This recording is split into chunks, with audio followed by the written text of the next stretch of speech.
নমস্কাৰ HBOICৰ চতুৰ্থ খণ্ডলৈ মই আপোনালোকৰ ওচৰত উপস্থিত হৈছোঁ।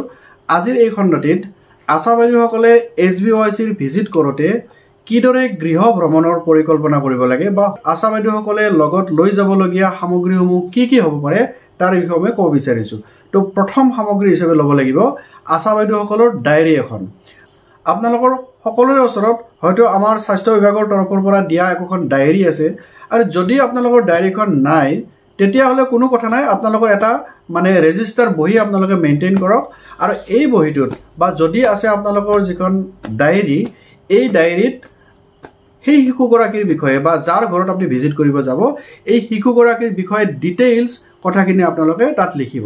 ডিটেইলছ মানে আপোনালোকে জানে শিশুৰ বয়স, জন্মৰ তাৰিখ হওক, ওজন কিমান, যিখিনি কথা আপুনি শিশুগৰাকীৰ পৰা জানিব পাৰিব সকলোবোৰ কথা আপুনি সেই বহিটোত বা ৰেজিষ্টাৰ বহিটোত সন্নিবিষ্ট কৰক। তো প্ৰথমতে আপোনাক কি লাগিল? এটা ডায়েৰী বা এটা ৰেজিষ্টাৰ বুক। 2 নম্বৰতে আপোনাক লাগিল এখন HBOIC কাৰ্ড। আপুনি যে HBOICৰ ভিজিটলৈ গৈছে, এই ভিজিটত আপুনি সেই কাৰ্ডখন চাই কিদৰে ফিল আপ কৰিব লাগিব, নিৰ্দিষ্ট সময়ত ফিল আপ কৰাৰ কিছুমান পদ্ধতি আছে। এই HBOIC কাৰ্ড বাৰু মই এটা বেলেগ খণ্ডত কিদৰে ফিল আপ কৰিব লাগে মই ভালদৰে বুজাই দিম, কিন্তু আপোনালোকৰ ট্ৰেইনিংবিলাকত সেইখন ভালদৰে বুজাই দিয়া হ'ব। তো সেই HBOIC কাৰ্ডখন আপোনালোকে ফিল আপ কৰিব লাগিব। মনত ৰাখিব, আপোনালোকে প্ৰতিটো ভিজিটৰ বিনিময়ত HBOIC কাৰ্ড ফিল আপ কৰিলে 50 টকাকৈ পাব। আমাৰ আশা বাইদেউসকলে HBOIC ভিজিটত প্ৰতিটো ভিজিটত যিহেতু 50 টকাকৈ পাব, 3 মাহৰ পৰা 15 মাহ বয়সলৈকে এই যিটো 5টা ভিজিট, এই 5টা ভিজিটত মুঠ 250 টকা তেওঁলোকে পাব। গতিকে HBOIC কাৰ্ডখন অতি বেছি দৰকাৰী তেখেতসকলে ভালদৰে মেইনটেইন কৰাটো। 3 নম্বৰ অৰ্থাৎ তৃতীয়তে তেওঁলোকে নিবলগীয়া এটা প্ৰধান সামগ্ৰী হৈছে কাৰ্য সহায়িকা পুথি। আপোনালোকৰ ওচৰত এখন এনেকুৱা কিতাপ এখন থাকিব, কাৰ্য সহায়িকা পুথি যিখন কিতাপ ব্যৱহাৰ কৰি আপোনালোকে ভিজিট কৰাৰ সময়ত যাতে গুণগত মানটো সঠিকভাৱে থাকে, পৰামৰ্শ দিয়াৰ সময়ত যাতে কোনো কথাৰ হিন দেৰি নহয়, এই সহায়িকা পুথিখন ব্যৱহাৰ কৰি আপোনালোকে পৰামৰ্শ দিব পাৰিব। 4 নম্বৰতে আপোনালোকে লগত নিবলগীয়া এটা প্ৰধান বস্তু হৈছে MCP কাৰ্ডখন। আচলতে MCP কাৰ্ডখন আমাৰ শিশু বা মাতৃগৰাকীৰ ওচৰত থাকেই, তথাপিও আপুনি এটা নিজৰ মেটেৰিয়েল হিচাপে MCP কাৰ্ড এখন সদায় লগত ৰাখিব। সেইখন লাগে ব্লেংক MCP হওক, আপোনালোকে লগত ৰাখিব। কাৰণ MCP কাৰ্ডখনত শিশুৰ বৃদ্ধিৰ কাৰণে বা ওজন সম্পৰ্কীয় যিবিলাক কথা থাকিব তাত খুব সুন্দৰকৈ আপোনালোকে দেখিব, তাত পৃষ্ঠা অনুসাৰে লিখা আছে। আৰু এইখিনি কথা আপোনালোকে নিজৰ MCP কাৰ্ডখন দেখুৱাই তেওঁলোকৰ ঘৰত যিখন MCP কাৰ্ড আছে প্ৰতিদিনে বা প্ৰতি মাহে যিবিলাক নিৰীক্ষণ কৰিব লগা কথা থাকে, সেই নিৰীক্ষণ কৰিবলগীয়া কথাবিলাক তেখেতসকলে যাতে কৰিব পাৰে, তো তাৰে কাৰণে MCP কাৰ্ডখন আপুনি লগত লৈ যাব। এইটো এটা বৰ গুৰুত্বপূৰ্ণ কথা। 5 নম্বৰতে আপুনি লগত লৈ যাব লগা বস্তুটো হৈছে আশা কৰ্মীৰ যিটো কিট।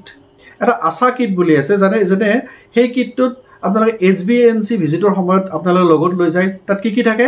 যেনে এটা থাৰ্মোমিটাৰ থাকে, ঘড়ী এটা থাকে, তাৰপিছত আপোনাৰ পৰিয়াল পৰিকল্পনাৰ বিভিন্ন সামগ্ৰীসমূহ থাকে। তো এনেকৈ যিবিলাক বস্তু আপোনাৰ সেই কিটটোত সোমাই থাকে, সেই কিটটো আপুনি HBOIC ভিজিটতো লগত লৈ যাব। ইয়াৰ পিছত দৰৱৰ পৰিমাণ আৰু প্ৰয়োগৰ যিটো বিধানসূচী, ধৰি লওক কাৰোবাৰ ঘৰত শিশু এটাৰ আপুনি কিবা বেমাৰ হোৱা আপুনি দেখিলে, তো সেই বেমাৰ অনুপাতে কিদৰে ঔষধ দিব লাগিব বা সেই ঔষধটো কিমান পৰিমাণে খুৱাব লাগিব তাৰ কাৰণে এখন তালিকা আছে, খুব সুন্দৰ তালিকা এখন আছে। আপোনালোক অতি সহজতে তালিকাখন বুজি পাব। তো সেইখন আপুনি লগত ৰাখিব, যাতে যেনে ধৰক জ্বৰ উঠা আপুনি দেখা পাইছে, তো পেৰাচিটামল কিমান খুৱাব লাগিব, বয়স অনুপাতে পেৰাচিটামল চিৰাপৰ পৰিমাণ কিমান হ'ব পাৰে, এনেকুৱা কথাবিলাক খুব সুন্দৰকৈ সেই তালিকাখনত দিয়া আছে। আৰু সেইমতে আপুনি পৰামৰ্শ দিব পাৰে বা নিজেও ক'ব পাৰে ইমানখিনি দৰৱ খাব লাগিব পাৰে। তো এইটো এটা হৈছে আপোনাৰ ভিজিটত নিবলগীয়া দৰকাৰী সামগ্ৰী। ইয়াৰ পিছত আছে শিশু এটিৰ প্ৰাৰম্ভিক বিকাশৰ বাবে জানিবলগীয়া যিখিনি কথা, সেই কথাখিনিৰ কাৰণে কিছুমান সামগ্ৰী আপুনি লগত লৈ যাব লাগিব।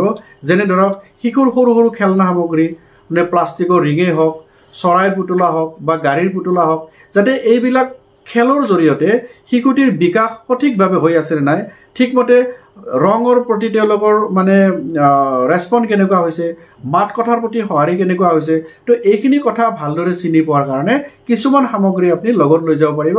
এইবিলাক খুব কম দামত বজাৰত কিনিবও পায় বা হয়তো অংগনবাড়ী চেণ্টাৰবিলাকত কিছুমান এনেকুৱা বস্তু সামগ্ৰী পোৱাও যায়।